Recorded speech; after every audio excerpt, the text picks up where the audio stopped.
নমস্কার বন্ধুরা, সম্পাশা মিনি কিচেনে তোমাদের সবাইকে স্বাগতম। তো বন্ধুরা, আজকে একটা অন্যরকম রেসিপি নিয়ে চলে আসলাম।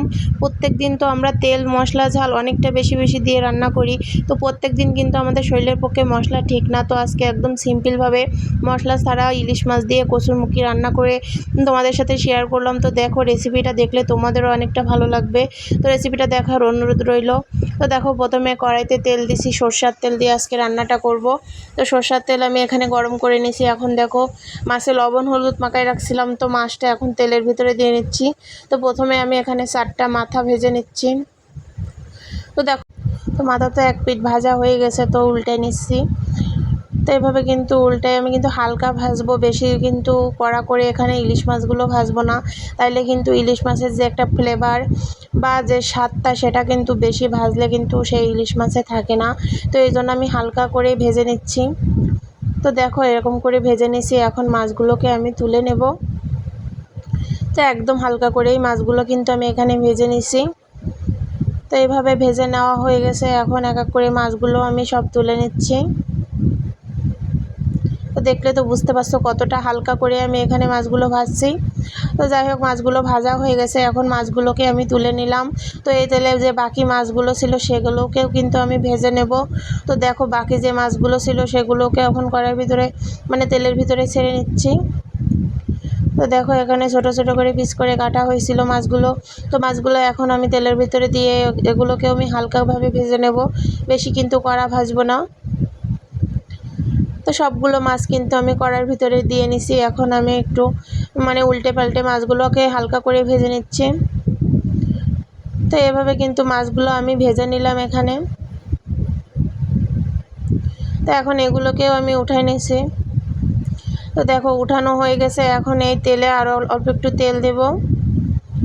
তো অল্প একটু তেল দেওয়া হয়ে গেছে। তো দেখো, এখানে রান্নি তেলে দেবো। রান্নিটা অবশ্যই দিতে হবে, কারণ মশলা ছাড়া এই তরকারিতে এই রান্নিটা কিন্তু অনেক স্বাদ আনবে তরকারিতে। তাই রান্নি দেওয়ার চেষ্টা করবা, যে কোনো মুদির দোকানে কিন্তু এই রান্নিটা পাওয়া যাবে।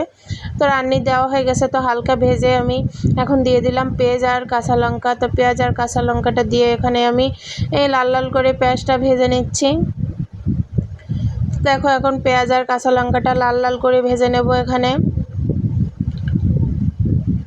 তো এই তরকারিতে একটু তেল একটু বেশি দেওয়ার চেষ্টা করবা, তাইলে কিন্তু খেতে অনেকটা ভালো লাগবে।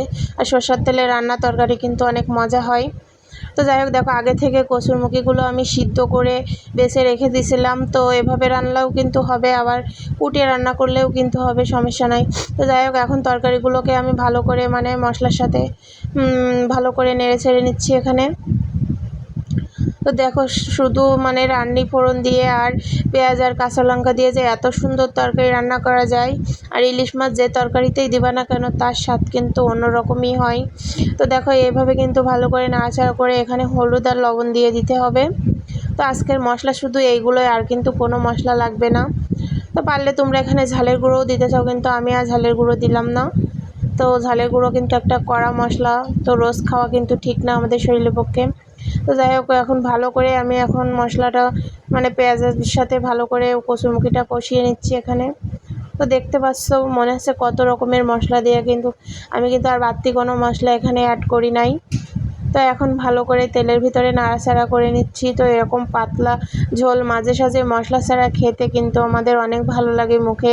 কিন্তু আগেকার দিদি ঠাকুমারা কিন্তু ঠিক এইভাবেই রান্না করতো, মশলা ছাড়া তরকারি কিন্তু তারা বেশিরভাগ খেত। এখন তো আমরা ডিজিটাল মানুষ, এখন আমরা মশলা ছাড়া কোনো তরকারি খেতে পারি না।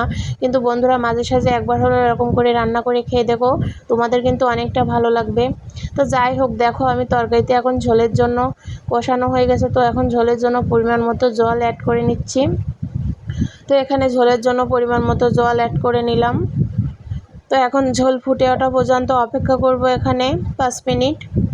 তো আমার এই ছোট্ট ভিডিওগুলো যদি তোমাদের ভালো লেগে থাকে, অবশ্যই লাইক কমেন্ট শেয়ার করতে ভুলবা না। ফেসবুক থেকে দেখলে পেজটা ফলো করে দিও, ইউটিউব থেকে দেখলে চ্যানেলটা সাবস্ক্রাইব করে দিও। তো দেখো বন্ধুরা, ঝোলটা কিন্তু এখানে ফুটে উঠেছে।